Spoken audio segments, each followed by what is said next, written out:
So this is the rectangular construction presentation that I came up with for Sport of Kings a couple of years ago. That was the iteration 1. I think it was a total of 12 slides. We're now up to, I think, 30. So bear with me while we go through this. The name of the class is Costuming, Viking, Rectangular Construction, Patterning, and Embellishment. My contact information is here. And if you don't know about the SCA, here's the information right here. Okay, my bona fides. I've been a member of the SCA since 1993. I started in the Shire of Isles in the Kingdom of Kaid. My first garb at my first event was polyester fabric slipper boots, some polyester leggings, and a borrowed polyester tunic from a 6'3" man, belted with a scarf. I looked like a black and white Peter Pan. Everything was gray and black. Yeah, it was pretty goth. I moved to the Kingdom of Antir in 2008, and I rejoined the SCA in 2009. As I said, I reside in the barony of Terra, Pomaria. Since moving here, I've caught the authenticity bug, which is a rabbit hole of epic proportions. My focus primarily on Viking costuming, as you can tell, from 800 AD to 1000 AD, but I've dabbled in everything from Dacian to Byzantine, Burgundian to 14th century French. So here's my disclaimer for V4 iteration. I'm not a historian by education or profession. I just enjoy archaeology finds and imagining how a puzzle piece of fabric was produced, who wore it, and how it can fit into the overall cultural lifestyle. I'm not a member of the SCA, of any SCA order, but I'm apprenticed to Mistress Suvia Fila Heriberti, a member of the Order of the Laurel in Antir. I'm learning more about costuming from her. She's the one who inspired this document, but any mistakes are solely mine. There will be errors in this document without a doubt. I caught a lot of them today, but I'm hoping with your help I can continue to improve it. This version 4 of the document, and I'm grateful to the people who've tried it out and let me know of the issues they found in my prior classes. My goal is to have this as an online or eventually published tool with a spreadsheet that will self-populate the measurements into the patterns. I'm not there yet, but it will happen eventually. When you locate an error, or if you have a suggestion on how to improve the document, please reach out to me at my email address or on Facebook so I can improve this. Thanks for your interest. General notes on the document. This document was written for novice seams people because I wish somebody had given me a document like this 10 years ago when I was trying to find the information myself. It will provide you a basic overview on how to make Viking garb. Are the patterns ones you're going to find extant examples of? Not always. But these are the best interpretation of the grave finds that I have located, which are easily reproducible. The goal here is to provide people easy, plausible garments which are commonly used in our hobby. These patterns will not be perfect for every person. Before you cut into any precious fabric, please try out the pattern on some scrap fabric. And I added a cheap solution here. Buy bed sheets at Goodwill and use them for your scrap fabric to try out the patterns. Either that, or I would suggest trying butcher paper, make the pattern, try it out on some cheap fabric, and then try it out with expensive fabric first. I've provided a complete measurement page for most patterns you'll want to make. Not all measurements will be used for the patterns in this packet, but they may be useful for you or a seams person in the future. Up to you if you want to fill them out. I added a glossary here because I know some of the terms that I use. If you're not a fabric nerd like myself, you may not know them. Extant, inside out, right side out, possaments, and what the SCA is. I'll be adding to this over time. If you guys find any other terms that I'm using as I'm speaking would be useful to add here, please let me know. Measurements. Okay, this is my pitch. I know that we're in COVID land right now. Not everybody is going to have somebody to help them out with their measurements, but if you have anybody in your household that can use a measuring tape on you, ask them to help you. There are a couple measurements around the back that are going to be exceedingly hard for a person to do. I know that it is a possibility, and what I came up with is if you don't have help available while we're doing these measurements, please measure as best you can. Then verify the measurements by comparing them to snug-fitting t-shirt or snug-fitting pants. So as I said before, some measurements we're going to take aren't needed for these patterns. You can skip them, but I would suggest you fill them out anyway. While you're at it, you never know when someone will want to make you something, and this sheet is an easy thing to hand off in the future. And I'm adding this in because I'm hoping he's going to join. I'm looking at you, Darren, right now. Okay, this is the masculine measurement page. This is an image of all the measurements that we are going to take. And what is not represented on the diagram is down here. I'm going to walk us through what all of these mean, because a couple of them are a little bit fiddly. Around the collar, this is going to be your t-shirt at where a t-shirt that would fit you normally, snug to the body, would sit right above the collarbones, right at the crook of the neck. Shoulder width is from the crook of the neck to the ball of the shoulder. Back width, that's this measurement here. I can't, let's see, oh, apologies, 1 moment. Right here, across the back, it's from the armpit to the armpit. Around the chest is just the widest part of the chest over the pectorals. Around the waist is the natural waist measurement. And then we've got the back measurement from shoulder to waist. That is from the crook of the shoulder down to your waistline. I have 2 measurements for arms. One is arm length, meaning your arm sitting at your side, and the other one is your bent arm. We're measuring both of these because fabric moves differently depending on if you're bending your arm, and you want to find out if it's going to ride up on your forearm if you have it too short. Elbow length. This is the length from your shoulder to your elbow. Around the widest part of the arm, pretty self-explanatory. It's around the widest part of your bicep. 10 is around the hip measurement. 11 is hip to waist. This is called the hip height, meaning from the hip bone up to your waist along the outside. Seat is a complicated one, and it never fails to embarrass me if I have to do it to somebody else. It is taking the measuring tape from pretty much your belt, where your buckle would be, going between the legs and to the same point on the opposite side on your back. Waist to ankle bone on the outside. So it's over the hip, down the side, all the way to the ankle bone. The inside leg length or inseam. Do not trust your pants size. Just don't do it. Even though it will give you a correct measurement, most of the time, some people like to have their pants longer than the ankle, and you're going to want to get exactly that measurement correct. Around the widest part of the thigh, just measure that. Waist to knee on the outside. This is over the hip to the outside of the knee. And then total height is you standing against the wall like you did as a kid, and somebody uses a pencil on the wall and you measure that with a measuring tape. Not represented on the diagram, but very important. Around the widest part of the fist or wrist. This is going to tell you how thin of an opening you can have at the end of the sleeve and still be able to get your hand through. The arm's eye is around, it's the bone of the shoulder, all the way under the armpit, back to the bone of the shoulder. That tells you how big of a hole you need to have so that your sleeve is going to allow your arm in. Shoulder to floor and shoulder to knee. That is from the crook of the neck down to the floor or to your knee. And shoulder to shoulder along the back. With men, this is a very important measurement because typically that is a wider length than the front. And it is directly from the shoulder bone all the way across to shoulder bone.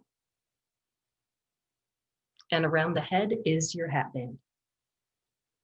Any questions?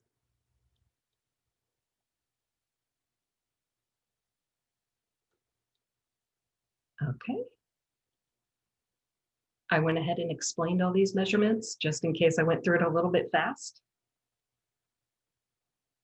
The person being measured should relax and stand normally.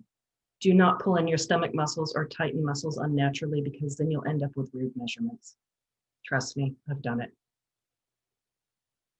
Onto the feminine measurement page.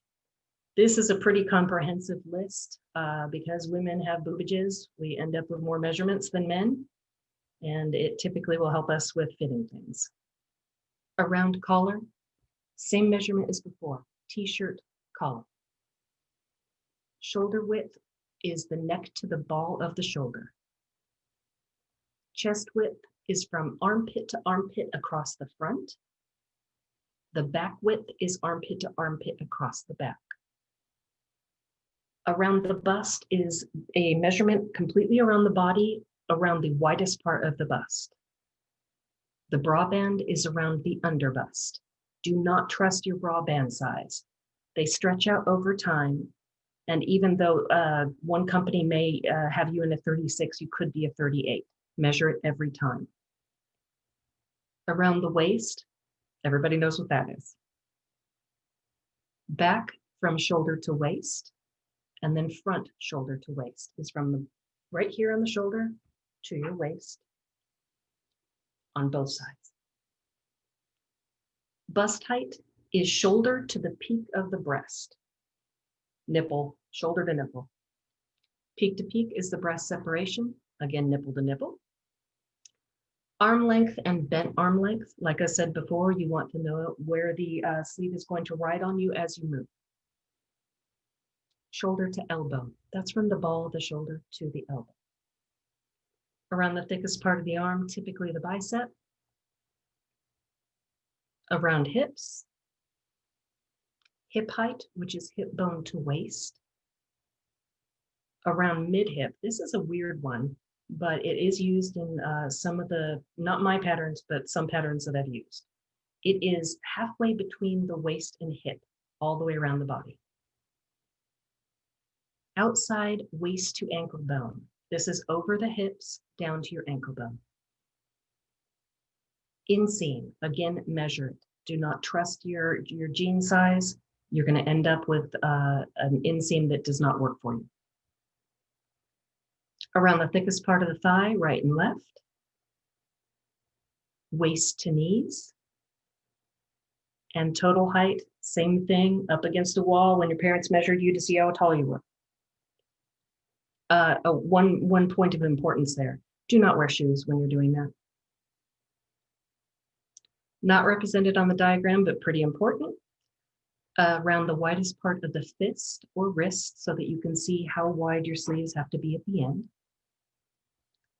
Shoulder through armpit to shoulder, which is the arm's eye. Again, we're starting at the ball of the shoulder. We're taking the measuring tape through the armpit back to the ball of the shoulder. 25 is top of the breast to the top of the shoulder. So you're doing, it's chest width 3. So it would be from right here to the top of the shoulder. Shoulder to floor and shoulder to knee. That's again from here down to the floor. And I would make a suggestion. If you are curvier in the front, you're a buxom woman, you're going to want to measure that. Or if you got a caboose like myself, you're going to want to measure down the back.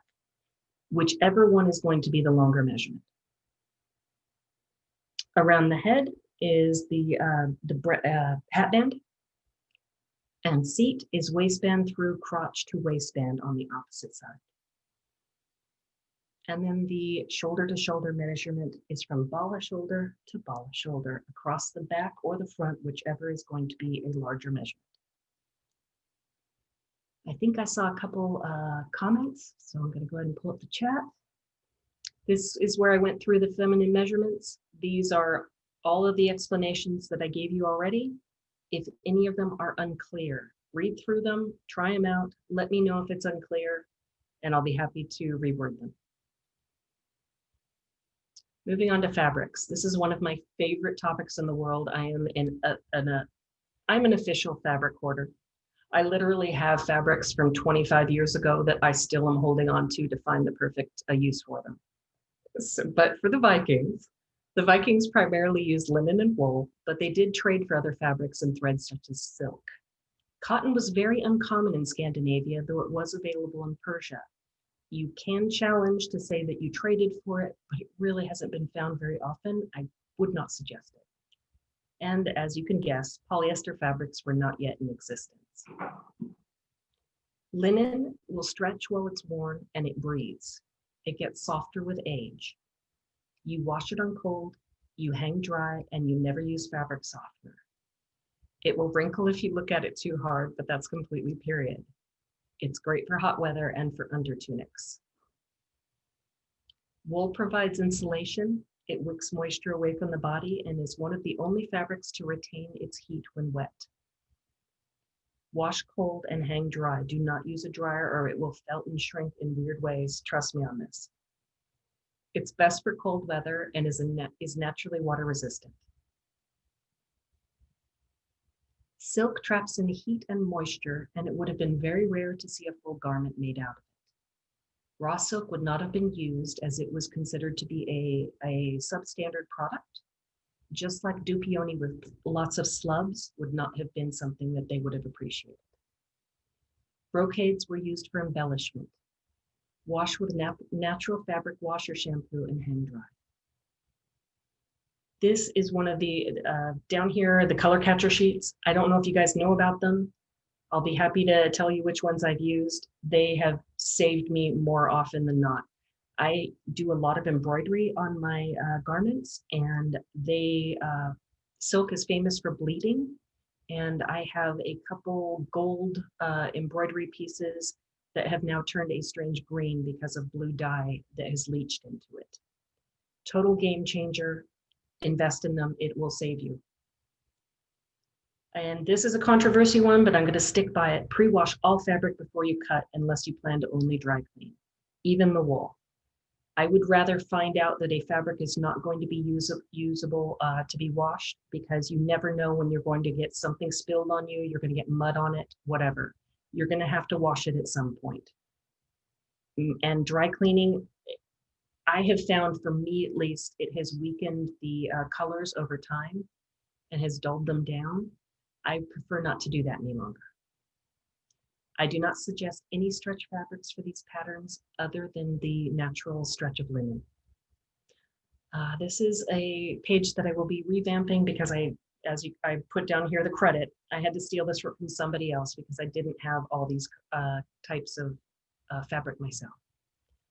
So starting at the top, loose open weave linen, plain wool non-reverse 2x2 twill, and tight weave linen. These probably would have been the three most common, with this a distant second. These two were some of the most coveted designs. This is a herringbone, and this is a diamond twill. Diamond twill is an incredibly rare fabric weave these days. I have only found it a couple places. I'm wearing it now because I'm just so thrilled to have found some. And you can usually find it internationally, but not in the US. I've found it on Etsy, and I have a page at the end of the presentation that'll show you where you can get it. So the Vikings were very much into showing their status through their clothing. Given that people had an average of 2 outfits in medieval history, the quality of weaving was very important. An average loom was 22 inches wide, so a 5-yard garment out of 45 wide fabric would take 10 yards of weaving back then, to say nothing of a 60-inch fabric like we have now. It was a time-taking process, and for linen, it could take months to grow, process, spin, and weave enough fabric to make a garment. When you're patterning for the most authentic look, try to ensure that your pieces do not exceed 22 inches in width. Herringbone and diamond twill are two of the more complex geometric weaves, as I shared, and locating the fabric can be really tough. And yeah, I already went through that. So on to patterns. How my brain works will not work for everybody. For me, I like to see a cutting diagram based on measurements and then assembly instructions. Simple as that. I am not the most efficient at patterning. I typically use all waste fabric for other projects that I have going on, or quilts. So it doesn't bug me to have waste fabric. but I know for a lot of people, my way of patterning just will not work. If it does not make sense to you, take a look online until you find something that works for you. Feel free to play around with the cutting diagrams. Like I said, I'm not efficient in the diagrams I use. Make a paper diagram of the pieces and play Tetris until you find the most efficient design. As long as you cut out all the same pieces as my diagram and the sizing is true, the layout should not matter for non-pattern fabrics. For pattern fabrics, make sure that your pieces show the pattern in the same direction.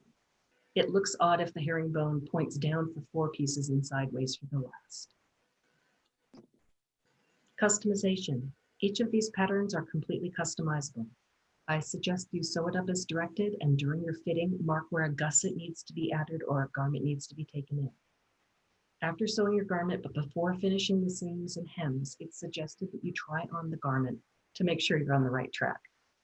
I've made that mistake. Seam allowance is personal preference, but 1/4 inch is for very experienced and up to 1 inch is completely acceptable. I always err on the side of larger. Okay, starting with the basic tunic, which is known as the BIRKA tunic. It's a very common one in the SCA, and while the focus of the document is on Viking designs, it's easily changed to cover many other cultures and time periods. The pattern can be customized for different necklines. Common are the keyhole neck over here. That's one of the most common. Over here, we have a side keyhole offset keyhole neck and V-neck down here. I haven't done any research to see if V-neck was actually a common one or if it's a modern request. We see it used quite frequently. The other one that I did not show is a rounded neck. That is very common. The good part about a keyhole neck is that in Scandinavia, it was possible to close it with a pin, as in the picture here, which would keep the heat in. But you could also undo it to let the heat out when you needed to. Layers were a thing. An under tunic of linen was common, and another linen or wool tunic over that with a wool tunic overall and a coat. They were famous for wearing many layers. And the design possibility of having multiple layers of different colored fabric with coordination is just so fun for me. So go crazy. Here we go with the basic tunic design. What I've done is all of these are numbered with, when you go back to the measurement page, these will correspond to the measurement that you took. Over here is A, B, C, D, E, F, all the way through I, and it shows you how I would lay it out on the fabric. If you are a person who is smaller, you can do a different layout. If you're a larger person, you may have to play around with the layout. Seam allowance. This is how much you want to allow for each of the pieces so that to allow enough fabric for seam treatments. And I'll go a little bit more into those later. This is the general design of the tunic with the armpit gussets, which are an optional item. Some people like them, some people don't. If you like a more fitted version, you can leave those out and it works just fine. If you like a more voluminous look, you can add those in. So I went through and did the masculine measurement and the feminine. What you do, let's say we had shoulder to knee of 45 inches plus a seam allowance of 1 inch, 46 inches. That would be your A measurement. B would be 3. 1 second, start at my other machine,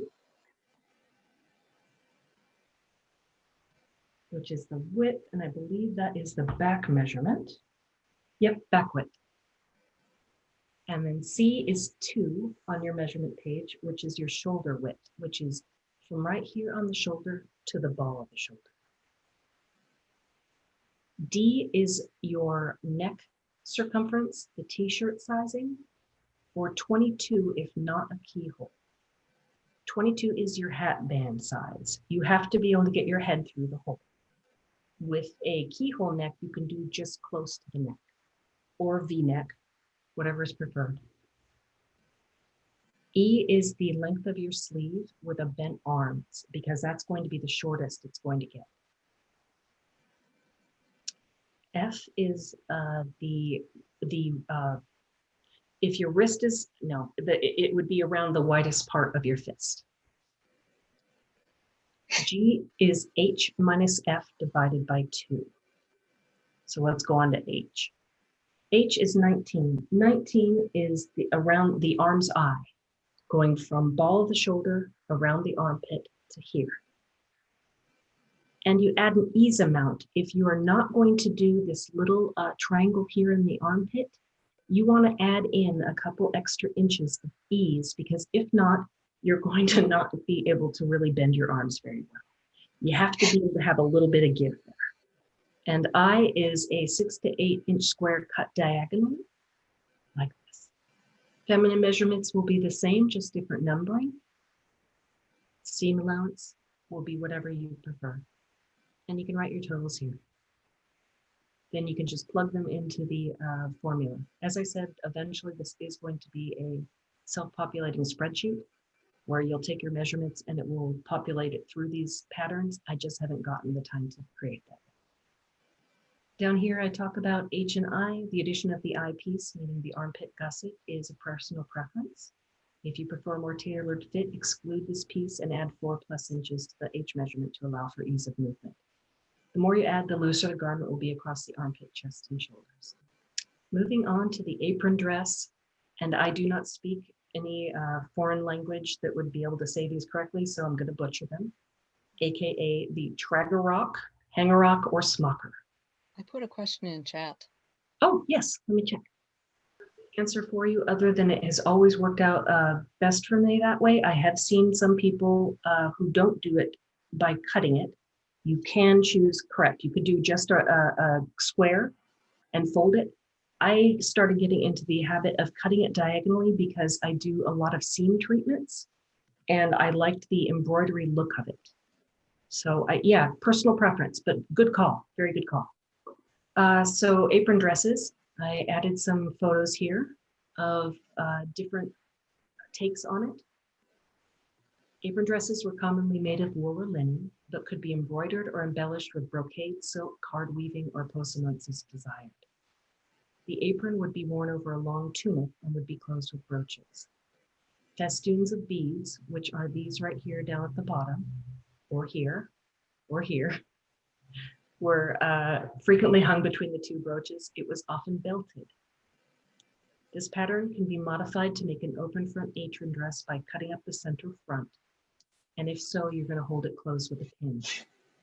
As far as I'm aware, we've not found any extant evidence that this was ever done, but that doesn't mean we won't find it eventually. It is a popular style in the SCA and other Viking reenactment groups. I personally had a belief at one point, but I've spoken with a lot of Norse reenactors who don't agree with me. I think that if a woman is nursing, the front open front apron is going to be the easiest design. I'm waiting for somebody to find actual proof that this existed because it makes a lot of sense to me for that, but we'll find out. Rectangular apron panels attached to turtle brooches. Turtle brooches are these right here. They look a little bit like a turtle shell. They're completely awesome and can be embellished, which I tried to show here. This person has added card weaving, embroidery, and yeah, card weaving, embroidery, and I think this is applique right on the front of this, and it's absolutely gorgeous. Okay, here's the apron dress pattern. It's pretty simple. You're folding the fabric in half lengthwise. I did it with 55 to 60 inch fabric for this pattern. If you have thinner, you're going to have to play Tetris with it. So we have length of the gusset, which is B minus H. Hold, please. So we go to B, which is 26 to floor or knee. 26 is the shoulder to floor or shoulder to knee. So you're already going to have that measurement. Minus 25. 25 is top of the breast, so right here to the shoulder. You're making it so that you have already taken the measurement from your shoulder to the ground, and you're reducing that so that you know where the top of the apron is going to sit. Okay, the C is half of the total fabric width for fullness of piece at hem, right here. That's going to end up being 27.5 or 30 inches, depending on the width of the fabric. The other option you have, if you don't want to just trust that because your fabric is a little bit squirrely, you take a D plus E. D is half of the chest width because the fabric is folded, so that's half of measurement 3. The width of the gusset at hem, which is E, is right here. It's also the width of the apron side top. You're going to have 3 of them. I'm sorry, 2 of these, 1 of these. And that's going to be half of the number 5 measurement minus 3. 5 is around the bust widest. 3 is the chest width. You're going to do half of that because you're going to be cutting 2 of those. I prefer a 6-inch length for the loops on the front of the apron. I did a little diagram down here, blatantly stolen from the internet, about what design I use for my my loops, and then I attached them to the back side of the apron. G is the length of the strap loop from the back of the apron, so it's number 25 doubled. So 25 is from here to here, so that's so it can go all the way over, plus 4 inches so that you can attach it. And I just think I saw an issue there. It should be 25, no. It should be more than 25 doubled. It should be 25 times 4 because you're going to have to do 2 straps. So I'll go ahead and fix that. H is top of apron to the waist, which is 9 minus 25. 9 is the front shoulder to waist measurement, and it's minus 25, which is here. That's this measurement right here. Oh, well, that didn't help you at all. Right here, H. That's the tight fitted part at the top of the apron dress. And then just at the end of the waist, it flows out from there. The assembly order is down here. This has always worked very well for me. I apologize about the really rough drawing, but what you have is you have this full apron front piece right here as the start. Then you're going to attach a full gusset to it. Then you're going to do a half gusset, and then one of these apron sides that don't have, it needs the triangle to make it a full. Then you're going to do another gusset, another side of the apron, a half gusset, a gusset, and then you're going to attach it to the front. Strap construction. I prefer the straps that are done this way, where you're folding in the end and then just doing a whip stitch down the side of it. But there have been extant finds where they would put a filler fabric on the inside and put the pretty fabric on the outside to make it a more rounded looking strap. When you were talking about the bust measurement, Yes. you're cut off before, so you were pointing to the top of your shoulder and then you were going down, and I can't see where you stopped because of the way the camera is situated. Is it at the nipple or at the top of the breast, We're or? talking about the total length of the apron? I believe so. It Sure. was just anything Okay. dealing with the bust area of the. I can't see the top of your bust, so I'm not sure Fair enough. where Fair you were enough. stopping your measurements. Yep. Okay. So the 25 measurement is from here on your shoulder down to where this apron is ending. It's the top of, it's where you want the apron dress to hang. Okay. Over the top of the breast. Good call. I'll try to figure out a better diagram next time. This is the under tunic or dress. I've added some photos from my Pinterest page on different interpretations of a similar design. It's similar to the BIRKA tunic. This garment can be customized with different lengths, necklines, an armpit gusset or leave it off, close fitting to the body or loose voluminous skirt, or a more vertical aesthetic. This one up here in the upper right corner, the amber colored dress, She has obviously added some gores in to give it a lot of volume, whereas this one down here at the bottom in a teal color is more close to the body. It's not particularly fitted, and it doesn't have a very full skirt. Layers of these tunics would also be worn without the apron dress. Again, this design is easily customizable for many cultures and time periods. So as I shared, you'll see unused fabric is probably one of the biggest pieces on this diagram. I'm famous for this. Apologies in advance. Play Tetris. So we've got length of the gown, which is 26 to the floor. That's from right here to the floor, wherever you want it to hang. Shoulder to shoulder is measurement 29. That is from the ball of the shoulder to the ball of the opposite shoulder. C is the width of your fist so that you can get your hand through the sleeve. The length of the sleeve is 12, which is bent arm, so that you know how long it has to be so that it's not moving up too high on you. Armhole, I added a little asterisk here, and we have a note down below. If we made this garment exactly to our measurements, arm movement would be hindered. To combat this, we add some ease factor to the measurements, like we talked about previously. So we're doing the arm's eye, which is 24, and we are adding in a certain amount of ease. Alternatively, if you wanted to add in that triangular gusset, you can do so. That will take the place of it. It does create a different aesthetic, more like the BIRKA tunic at that point, but it's completely up to you. I personally have started taking it out of my underdresses because it was creating too much fabric under the armpit and it was just feeling a little bit weird. Personal preference. And then F is floor to armpit gusset. So this is from 26 to the floor and minus half of 24. 24 is your arm's eye.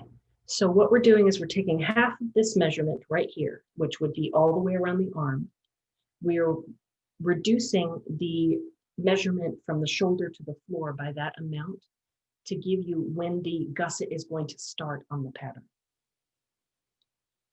Gusset width of hem, 12 inches to 22 inches, depending on the fullness desired and how much fabric you have. Gusset width at armpit. This one's a little bit complicated. We're taking measurement 5, which is around the bust. We are adding 3 plus 4. 3 is chest width, armpit to armpit, and back width, armpit to armpit. And we are subtracting that from the total amount around your body. Then you're dividing it by 4. The reason is you're going to have 4 of these pieces because you're cutting 2 of both. Once you have that, you're going to need that 4. That's why you're dividing it by 4, because you're going to have 4 of these top pieces. And neck is going to be 1, which is the t-shirt if you're going to have the keyhole, or 27, which is around your head if you're going to use a circular neck. This is probably one of my favorite garments to make. And you'll see in my words how much I love them. Viking coats, in my estimation, were one of the smartest, most efficient garments in the medieval world. They kept in the heat, pressing the undergarments closely to the body, producing a thick insulation that kept the heat inside. As opposed to cloaks, which would allow cold to seep in under the garment, this fitted design allowed for keeping the hands free while keeping in the warmth. Yes, cloaks are awesome, but for warmth, consider a coat. If you're in a warm weather climate, consider making this garment out of light wool or linen. I actually am wearing one made out of linen right now. Medium weight wool unlined is great for summer evenings, and fully lined coat weight wool for autumn and winter evenings works here in Ontario. When I go to events, I will typically take a wool, a very light wool or a linen one of these, and then my full winter coat weight wool version of it as well. And I will use them depending on the weather. Yes, and thank you, Elena. Good to see you. And remember to include seam amounts. The coat needs to be designed always with the undergarments in mind. When you fit a coat, remember to always wear your thickest garb underneath it that you think you'll ever wear. The coat will do you no good if the sleeves are too tight to make it over your underclothing. There are two versions of the Viking coat. One is a straight front closing coat, which I'll provide the pattern for in the following slides. The other is a crossbody coat, which I'm still working out the pattern for, but I'm going to add it in later iterations of the document. Here we go. It's very similar to the BIRKA tunic. You can, again, do that gusset in the armpit if you choose to or not. It's slit up the front. So here we're going to go with the masculine measurement equivalent, 20-inch to knee. This is going to be the shoulder to knee times 2 because we are doing both sides in one piece. Number 3 is B, and that's going to be the across the back shoulder width. C is 19 plus however much ease you want. Again, it's because of arm movement. If you're not going to add in that gusset in the undersleeve, add in some ease so that you can move easily. D is 7, the bent arm measurement. E is where your the wrist opening is, and it's the widest part of the fist. F is the gusset, and that is 16. Oh, please. 26. I'm going to actually do the female one because I'm on that page. Shoulder to floor minus half of 24, which is the arm's eye. So again, we're getting the full length because we want the gusset to start from under the armpit. G is the width of the gusset, which would be 8 inches to 22 inches, depending on the fullness desired. And H would be 1 at minimum. And I also added a special page on women's cut because they do it slightly differently. I did add some notes here. To extend the length of the garment or decrease the length, you'll only need to change measurements A and F only. If you want extra room in the sleeves, add in the piece I from the tunic to the armpit. And I'm going to go on to the next page. I added in a coat and tunic assembly. How you're going to do it. You basically fold the body piece in half, just like it showed on the prior page. It's one long piece. You fold it in half at the shoulder. You mark the peak of the shoulder with a pin or chalk. You fold the sleeves in half by length from wrist to shoulder, marking the half point similarly. If you're using armpit gussets, attached to the bottom of the sleeve at the armpit, so when the sleeve tube is closed, it makes a small triangle shape at the armpit, like the image to the right. So to the sleeve. Attach the side gussets to the body, the ankle part of the triangle attached to the body. Match the right side peak half markings, meaning where you marked in chalk at the shoulder of the body and the shoulder of the sleeve. You match those up and you pin them. Once the side has sleeve and both gussets attached, sew the sleeve and gussets to the body. So basically you have right now a sleeve that has a triangle piece and the gussets down below. So you'll see it right here on this lady's. She has a seam right here. The gussets have been attached to the armpit.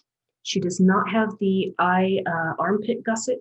She's decided to go with a closer fitting, but these are going to be hanging open from the bottom of the sleeve. It can be a little bit tricky to understand. If this doesn't make sense, I can add in some websites that would really explain it quite well. And then you sew from the shoulder point down to the hem on both sides, meaning that right now you're going to have a tabard like garment. It's not sewn up the sides. Now that you have the tabard garment, you sew up the side seams from the armpit to the sleeve, of the sleeve to the wrist, and then armpit to hem. The reason why I do this in 2 different steps, I always will start at the top and go to the bottom on both sides, rather than just going from the hem up, because I have found that I end up with a seam ripper more often than not when I do it that way. Same thing with the sewing. I would not start at the bottom of the sleeve and go all the way to the armpit down to the body.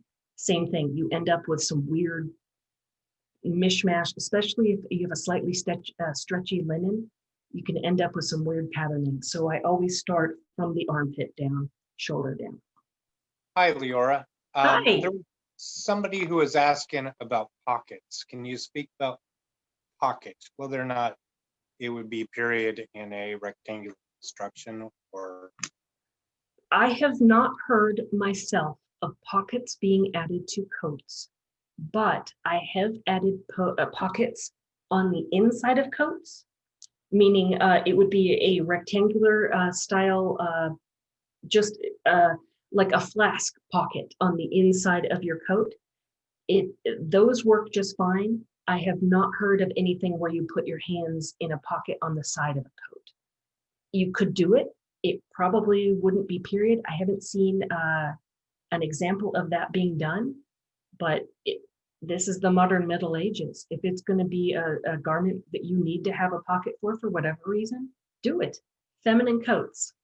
While the male tunics or the male coats are frequently, they start at the top, they go to the bottom, there isn't a V. The feminine coats have a slightly different design. It's a V-neck opening with loops that sew into the coat that are used a tri-lobe brooch to close. I've shown two examples here. It's a V-neck from the shoulder down to right between the breasts, right below them. So you're going to, if you're a busty woman, this adds extra support. If you're moving around, it made perfect sense to me once I've actually felt a tight wool coat. You don't have to wear undergarments at that point that are going to support you. The coat is actually doing the work for you. It's absolutely fantastic. We've got a V-neck, two loops on both sides that are closed with this type of a brooch. Same thing over here. I added a note about lining your coat. For extra warmth, consider lining it. To do this, you make two versions of the coat, an outer layer and an inner layer. Then you sew up the garment with the seams facing each other. The inner layer is typically a thinner layer than the outside fabric of the garment. I have lined garments with silk. I have lined garments with linen. I have lined a coat weight wool with a thinner pant weight wool. I have also made the mistake of using a coat weight wool on the inside because I didn't like the color of it, and then a thinner one on the outside. Would not suggest doing that again. The heavier wool has a crispness and a right finish to it. When you have a lighter weight fabric over it, it just didn't ride right. It looked a little bit poochy. Would not suggest that. Sewing and seam treatments. How you sew your garment matters. If you're going to go for an ANS competition, hand sew. It's going to be tricky. You're going to be doing a running stitch until the cows come home. It takes very tiny stitches to be as strong as a machine stitch. You're going to spend a lot of time on it, but it's beautiful once you do it right. I found it to be very hard on my eyes as well, and I got a little bit impatient with it. So I personally will use a machine to sew the seams, then I do hand finishing the seams to hide the modern solution. Here are the two favorites that I like. Flat felled seams. What you're doing here is you have two layers of the seam. You are cutting one down, you are folding the other over and then tucking the raw edge in and then whip stitching it down. That will mean that you don't have raw linen or raw wool on the inside that is coming loose. It doesn't take very long and it looks fantastic. This is another one I prefer. One other comment. I prefer this on wool because it will keep heat in more, and I prefer this on linen. If it's going to be a summer weight item, I try to do it this way because it allows for more heat to be dispersed, whereas this holds in more heat. So this is a double-sided or a two-sided flat fell. This is a one-sided flat fell seam. There are a lot of different seam treatments out there. You'll see a lot of different stitches in Viking reenactment of what people are doing. Van Dyke stitch. I do chain stitch. I do stem stitch. It's whatever you like. But I strongly encourage you to take a look at what type of decorative stitches you can do on the seams that are going to reinforce the beauty and the strength of the garment. Tailoring.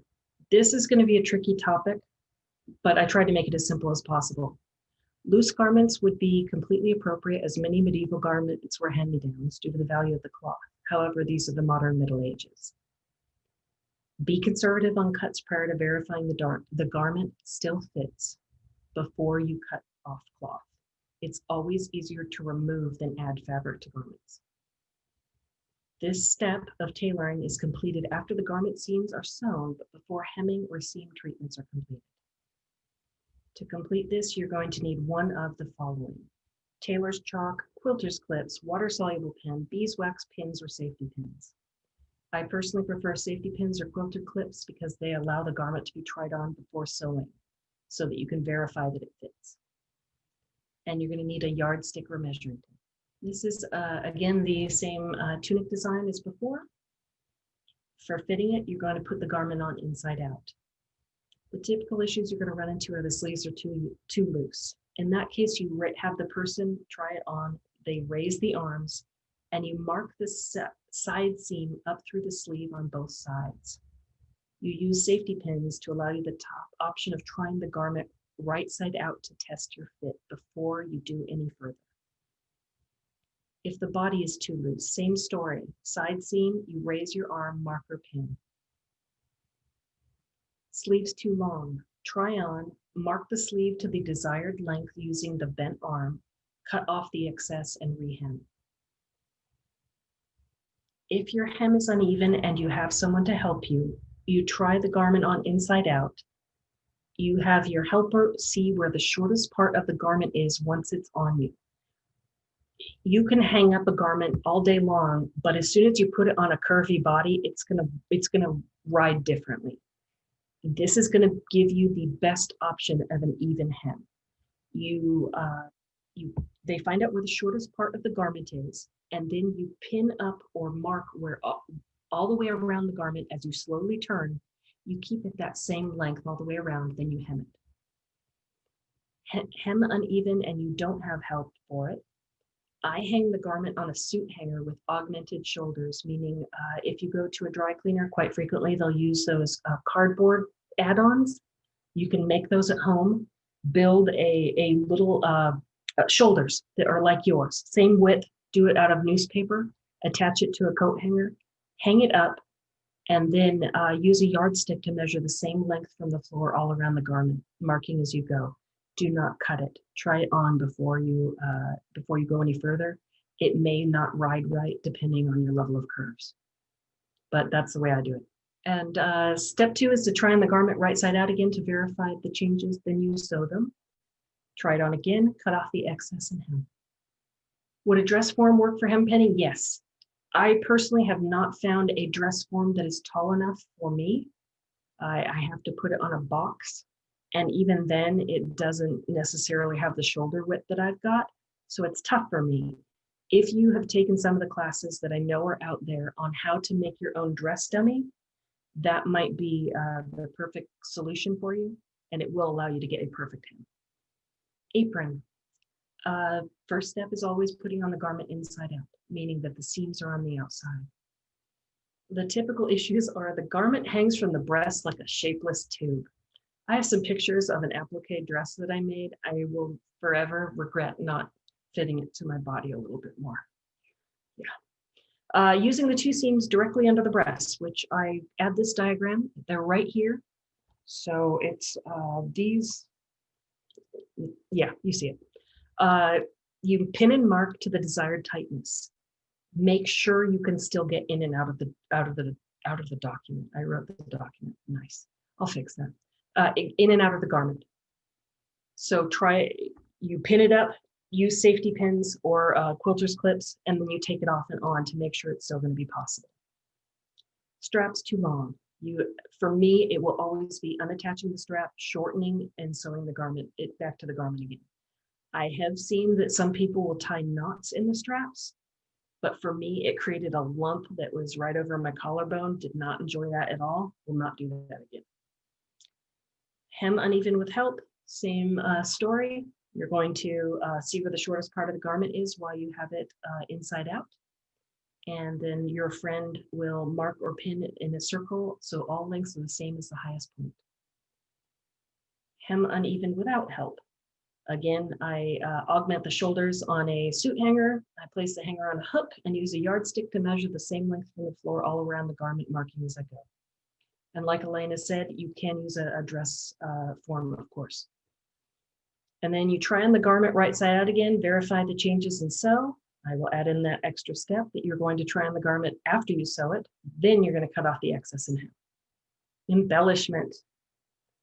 The reason I became a historical reenactor was because I loved doing embroidery all the way through my youth into my early 20s. So it was my gateway drug to learning to pattern and sew. I wanted to be able to show off my very cool cross-stitched stitches. I'm not kidding. I was doing cross-stitch on Aida cloth and attaching it to garments, and I thought I was the coolest thing. Lots of cross-stitch. Here are my general rules for embellishment. Embroidery, applique, or tablet weaving. The rule that I always use is wool on wool, meaning your embroidery, applique, or tablet weaving will be wool on wool cloth. If you're doing embroidery, applique, or tablet weaving on linen, it's going to be linen on linen and silk on either. Avoid cotton when you can and avoid poly. The one thing I can say is that tablet weaving, trying to find a good silk that is good for tablet weaving, it can be very difficult. That is the one time I will totally go with cotton, which is this, and I love it.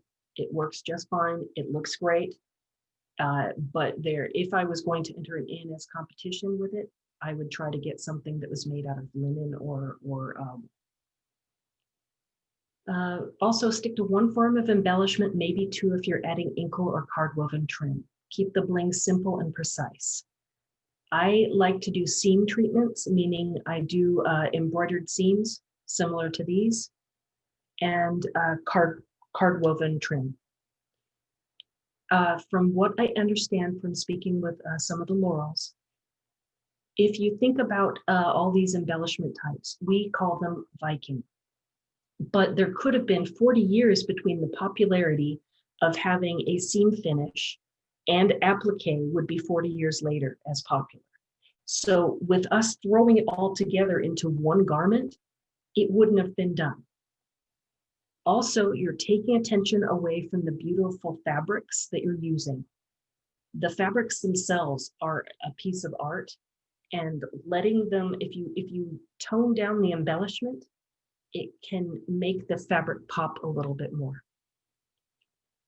And yeah, here we go. Don't over embellish, let the fabric scream how rich your persona is. So embroidery was not adopted until the last half of the 9th century, from what I understand. The stitches were used most often were chain, stem, Van Dyke, running, split, and couching. Here's some examples of card and inkle woven trim. It's a thin band of woven linen, silk, metal, or wool, showing a geometric pattern or an intricately woven design. Seam finishes are items like this or this. They're protective stitches down the seams to add visual interest and stability to the garment. Applique is the art of sewing one sort of fabric onto another, or leather. You're sewing leather or fabric onto the garment to create designs or cover holes and stains. I have used applique for this before. Over embellish to hide crappy fabric. I have done that. Yes, and in fact, I have done applique that is as large and in charge as the 1990s style. And it is super fun to do. It is beautiful. You are obviously showing yourself as Viking, and it wouldn't have been done necessarily that way. From all indications, the only applique that people are seeing are very small pieces of applique, not the large, huge designs that we like to show in the SCA. Yes, it does come across as Viking. It wouldn't necessarily have been done. So it's completely up to you. I will still do these large appliques just because they're so fun for me. And when I do, I know that it's not going to be entered in an ANS competition, and I enjoy it. Yes, pre-washed wool felt is applique. Yes, And in fact, the felting is something that was done where you would have actually felted on a pattern to the other pieces of wool. Viking dye colors. I'm a pretty colorful person and my garb has shown it. Medieval dyeing techniques did not utilize the broad range of chemicals available for the modern practitioner. What that means is, yes, they had a variety of colors available to them using the natural elements around them, but they wouldn't necessarily have had all the mordants to create some of the more exotic shades.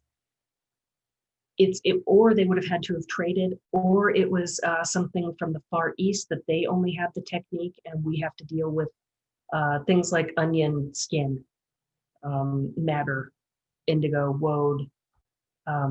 For Scandinavia, you're going to find a lot of data online about what people have done to create different colors in wool and linen. I fully encourage everybody to do that research. It's a lot of fun, especially if you like color as much as I do, to try to figure out, okay, I can buy this color linen, but that teal color wouldn't necessarily have been done. It helps you automatically exclude the items that would make you obviously not, period. The one other thing, comment that I received from people is, yes, Vikings absolutely adored color and they would layer it on if they could, but not everybody could. So there were natural linens used, white linens used. Not everything has to have extreme color. I personally don't like that idea, but I try to follow the rules sometimes. All right, here's my last slide, supplies.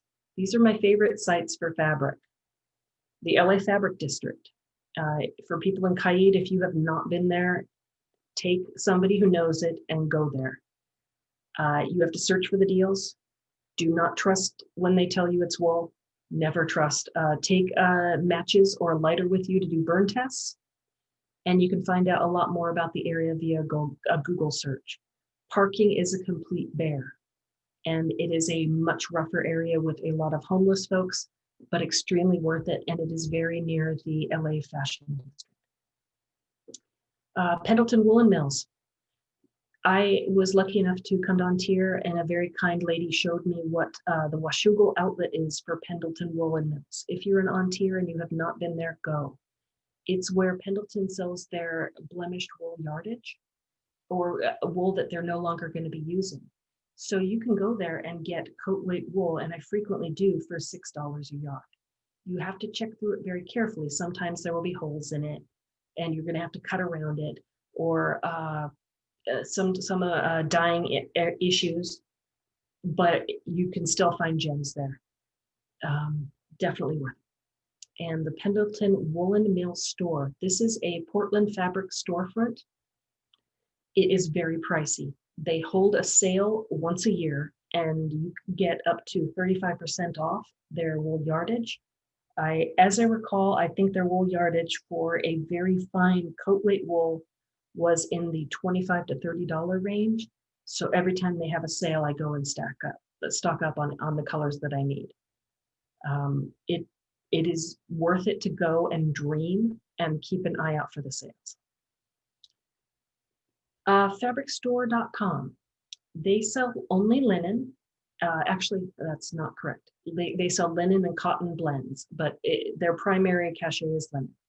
Every day they email you to tell you what color and weight is on sale. It is super dangerous for fabric hoarders. I'm still trying to get rid of the boxes I have. Yes. Okay, Sartor. It's a Czechoslovakian company, by far one of my favorite sites, and if you've not been there, try it. They only use FedEx 2-day shipping, so they're faster than any of the US stores. It's crazy. They sell some fantastic linen as well as historical fabric reproductions such as silk brocades, metallic brocades. They did have some diamond twills and silk. They do a lot of linens. They do a lot of herringbones. So very much worth it. And I buy all of my silk embroidery floss from them. They have fantastic colors. It's a very reasonable price, and I'd strongly encourage you to take a look. I don't know how to say this, but I'm going to try it. Nature Tush. Yeah, I said that. I've not purchased from them yet, but I've been lusting over their fabrics for a while.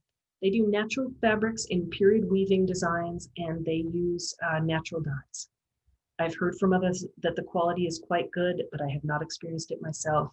Take a look. They often will have a diamond twill wool that is ready for dyeing. And if you're a person that can do that, strongly encourage you to try it out. Handel Gillette, linen and wool in medieval patterns. They are the only company that I know of that does a wool lotus diamond check. It is a mix of, it's almost a mix of a plaid with a diamond twill. So at the intersection, I'll add a photo here of it because it's really neat stuff. And it's actually a documented period fabric type. Renaissance fabrics, they have linen and wool and a lot of later period fabrics. This is one of my favorites and I have purchased from them, Door Mill Store. US company, they are a weaving mill and they do a lot of contrasting color herringbones that are very nice. It is not going to be the merino wool quality of hand and feel. It's not going to be something good against your skin, but boy, can you make some really fantastic coats. And Etsy, that's where I found this diamond linen. You can find broken diamond twill linen and wool by the yard. I have found herringbone with contrasting colors there. You can also find a lot of sites that will do antique and remnants from prior generations that have been found over in Europe. Really neat stuff. I strongly encourage you to take a look. And that's my presentation. As always, this is a work in progress, and I absolutely, this is a work of love for me. So if you guys want to talk about it, if you want to understand more, if you have any questions, let me know. I'll be happy to talk about it. I can nerd out about this topic for hours. Thank you so much. You bet. I love having resources. Yes, yes. And I'm constantly going through Facebook as people add new fabric resources that they have found. I add it and I have all of the links on my machines.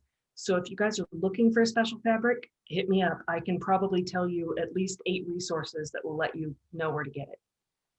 He's a fabric enabler. Yes, I am a fabric enabler. And yes, I get the notifications from the fabric store too. Yes, yes. So speaking of fabric enabling, you said that you have all these boxes of linen that you're trying to get rid of?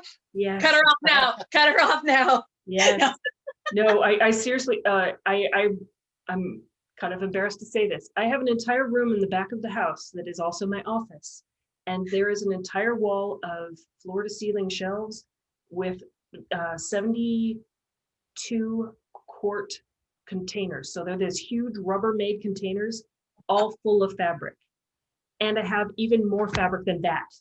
I feel on the like floor. Terra Pomaria would be happy to help you with your fabric problem. Okay, all right. You let me know what color you need. I probably have it in 3 different ways. When I met Subia, there was What? just a little narrow walk. Subia, when I first met her, there's just this little narrow walkway through our garage with, floor to ceiling. Yes. Right. The great thing about collecting fabric is that if you collect enough of it and store it against the correct wall, you can improve your house's energy efficiency for heating during winter. That's true. Yes. It also packs down a lot better than crossbows. So I don't think crossbows are much good as insulation either. None. Hey, Leo. Yes. 1, miss your face. 2, fabric boxes. Are you giving, or are we talking like working out a trade of some flavor? Details on this, because I can post stuff and be like, hey, there's this lovely crazy lady that needs to get rid of fabric. Oh no, I'm probably, I don't, it's never a need to get rid of the fabric. It is making space for new fabric. See, this is, it's a theory. So it is a need. Yes, yes. There is a need to get more fabric, always. There's always an excuse to have more. Yes. Any chance you're willing to trade? Yes.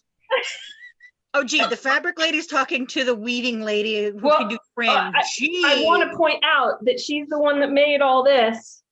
Ains. I see it. I All love right. it. Throwing your stuff out there. If you guys don't know Ainsley, and if she has not done a class on weaving yet, please get her to do a class. Please. Oh, have you messaged me? Ainsley, you want Yes, to do a class? please message me. Oh, someone put someone on a spot. Oh dear. Ainsley, will you do a class? I'll even attend. I'll even learn how to weave. You know how to weave. I've already taught you how to weave. I've forgotten everything. You've got to teach me again. Nice try. It's All right. ongoing Conversation. I'll be talking to Ainsley again. Yay! Okay, good. I'll do it if you teach me how to do the presentation. I can do that. We're on it. This is what I do for a living, other than having to be in garb and on camera, which is a little bit nerve-wracking. I don't know. I mean, at least you don't have to worry about them figuring out that you're just wearing sweatpants, right? How did you know? Get out Well, of because your you head. told us earlier. So I feel, yes, this is also, yes, I'm more dressed because we're on camera than, Yep, otherwise. I can tell you dressed up for me, and I really appreciate it. I put on real clothes. I He worked 9 showered. hours today, so I was working since 7:30 on the presentation. I'm like, oh, this is not good enough. Have to expand it. The version that you sent me the first time was perfectly fine. You were good. No, you don't understand. This is a labor of love. Eventually, this will be either a website or a spreadsheet that people put their measurements in, and it shoots out patterns for them. I want that. I actually do understand. My random obsessive thing that happens is gate sheets, pre-programmed gate sheets off of Yeah. yeah. I So can see I'll that. spend hours trying Yeah. to resolve one field. Yes, and then go, oh, I think I figured out how to do this completely differently using another program. Yep. Yeah, I learned Power BI recently, and it's kind of, yeah, anyway. yeah. I just figured out that I can probably populate my fields using Adobe, and I'm done. Okay. So does anybody have any questions for me? there is some Oh. stuff going on in chat. Oh, Canada. Ooh, Canada. Do they ship to the US? Do they? They do. Lovely. Nice. I believe they Okay. ship worldwide. You just gotta check. Do they ship to the US during the plague? I Probably not. believe So Let's see. So we have it for when we are cutting and pasting sound. It says in Canada, pure linen envy is awesome. Decently cheap linen. So Nice. I will it's definitely take a look. around $14 Canadian a meter, Ooh, that's pretty good. yeah. which I know is bigger than a yard. Does it? I mean, it's yes. Yes, Yes. it's close. So. Yeah, Not very. that I can tell you how large a meter is or a yard in Oh, general. wow. It's bigger I than that. should buy fabric Canadian. I mean, entirely aside from, exchange rates and price, they sell by meters. And my height is such that there are a lot of things for which 3 yards is not quite enough for me, but Got 3 it. meters would be. Yeah. There you go. So And they I have could lots of actually colors like, to choose from. Okay. Thank you. A lot. And also try the European companies. They also sell by the meter. And I Okay. also, New Zealand did as well. So I'm Pretty buying much fabric from all over the anybody place. that's Not us. What was that? Pretty much anybody that's not us. Yeah, exactly. Yeah, anybody that, yeah, sadly, truth. Oh goodness. Well, yes. Thank you guys very much. I don't know how this normally ends, so, it Normally we degenerates trail into off. us socializing at some point. okay. All And right. then- Thank you for having Yeah. me, and we say thank you for teaching. Wait All till right, folks. Well, that was a long day for me of trying to get this presentation buttoned up, and I've got some changes to make to it before I head to bed. Thank Thank you very much for letting me attend. Don't stay up too late going down the rabbit hole. I will try not to, but I may be going to look at Canadian linen pretty soon. Again with rabbit holes. You Did you have to say sleep at some Canadian point women? here. Night, guys. Thank you. I Bye.